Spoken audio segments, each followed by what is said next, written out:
మహేష్ కుమార్ గౌడ్ గారు ఈనాటి ముఖ్య అతిథి, అదేవిధంగా రాష్ట్ర ముఖ్యమంత్రి అయినటువంటి రేవంత్ రెడ్డి గారు, నా అన్న సల్మాన్ ఖుర్షీద్ నాకు గత యువజన కాంగ్రెస్ అప్పటి నుంచి పరిచయం, వేదికపై ఉన్నటువంటి ఉత్తమ్ కుమార్ రెడ్డి గారు కానీ శ్రీనివాస్ రెడ్డి గారు చాలా మంది ఉన్నారు.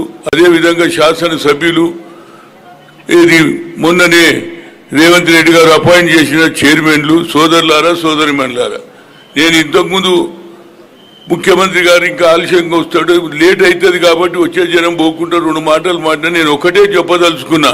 ఇప్పటి వరకు మా షబ్బీర్ అలీ గారు రాష్ట్ర ప్రభుత్వం చేసే 6 డిక్లరేషన్ గురించి, అది కాక కూడా సన్న బియ్యం చెప్పలే అందులో, కానీ సన్న బియ్యం కూడా చెప్పేశాడు. ఇవాళ అన్నీ జరుగుతున్నాయి, కానీ మా అపోజిషన్ నాయకులు అయినటువంటి బీఆర్ఎస్ కావచ్చు బీజేపీ కావచ్చు, వాళ్ళు ఎంతసేపటికి 6 డిక్లరేషన్ అమలు కాలేదు, 6 డిక్లరేషన్. అరే ఏది అమలు కాలేదురా చెప్పంటే ఒక్కటి అమలు కాలేదు ముఖ్యమంత్రి గారు. మహిళలకు 2500 కదా ఒక్కటి చేసేస్తే నువ్వు అన్నీ చేసినట్టు అవుతుంది. నిజం చెప్తున్నా, ఆడవాళ్ళు అడుగుతున్నారు, ఏమే మీరే ఉన్నారు మాకియరా బోనాలు ఎత్తుకొని, మా సంగతి ఎప్పుడు చూస్తారు, మా సంగతి ఎప్పుడు చూస్తారు అంటున్నారు. కనుక అది ఒక్కటి చేసేస్తే అన్ని అయినట్టు. అన్నిటికంటే ముఖ్యంగా రాజీవ్ గాంధీ గారు ఈ దేశంలో పంచాయతీ వ్యవస్థను పెట్టినటువంటి ఏకైక నాయకుడు ఆయనే.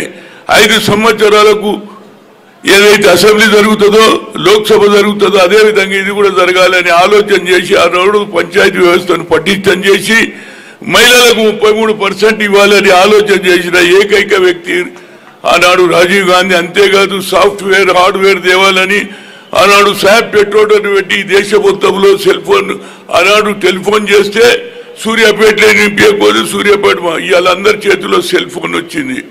ఆడపడుచులు ఈనాడు సఫై చేసే లేడీ కూడా ఇట్లా ఒక చేతిలో ఊపుతుంది, ఇంకో చేతిలో ఏమి అది పెట్టినా చూడు టిఫిన్ ఆడ తీరిపోవా ఇంకా 2 గల్లీలు ఉన్నాయి అంటున్నదా లేదా అంటే ఇది డెవలప్మెంట్ అంటారు.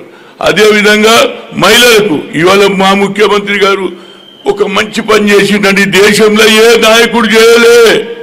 కన్యాకుమారి నుంచి కశ్మీర్ వరకు పాదయాత్ర చేసిన తర్వాత 4500 కిలోమీటర్లు నడిచిన తర్వాత ఆయనకు ఒకటి ఆలోచన, నేను ఇంతకుముందు ఎస్టీలకే అన్యాయం జరుగుతున్నది కానీ వారికంటే ఎక్కువ బీసీలకు జరుగుతుంది. We come to the power, will conduct caste wise census, जितना हिस्सेदारी उतनी भागीदारी अनोड़े उड़ान बाबू नरेंद्र मोदी अपने आप को आप बोलते हैं वो बीसी, मैं 3 मरतबा मिला 56%